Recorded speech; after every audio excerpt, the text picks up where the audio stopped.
క్రియాస్ అయిన తర్వాత అందరూ మన ఆశ్రమానికి పక్కనే చక్కగా కొండ ఉంటుంది, మెట్లు కూడా ఉన్నాయి, మనం నిర్మించుకోవడం జరిగింది. చక్కగా కొండ పైకెక్కి ప్రకృతి అంతటినీ చూస్తే చాలా బాగుంటుంది. ఎటు చూసినా చెట్లే, ఇక భవనాలు బిల్డింగ్లు ఏమీ కనపడవు.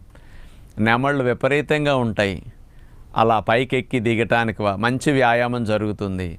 ఒక హాఫ్ అన్ అవర్, పావు గంటన్న నేచర్లో రిలాక్స్ అవుతారు. ఆ తర్వాత 7:30 గంటల నుంచి 8 వరకు మీకు అల్పాహారం ఏర్పాటు చేస్తారు.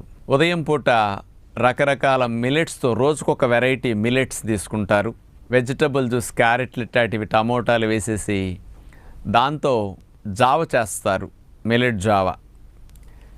ఈ జావ అవసరమైనప్పుడు కొంత దీంతో పాటు కొన్ని బొప్పాయి మొక్కలు కావాలంటే ఇస్తారు. కొంతమందికి రాగి జావ కావాలంటే కూడా ఏర్పాటు చేస్తూ ఉంటారు. ఎందుకంటే ఇట్లా లిక్విడ్ ఫుడ్ తీసుకువెళితే ట్రీట్మెంట్స్కి కంఫర్ట్గా ఉంటుంది, తక్కువ సమయంలో తీసేసుకోవచ్చు. ఇంక ఇలాంటి అల్పాహారం తీసుకున్న తర్వాత 8 గంటల నుంచి ట్రీట్మెంట్స్ ప్రారంభమవుతాయి. 8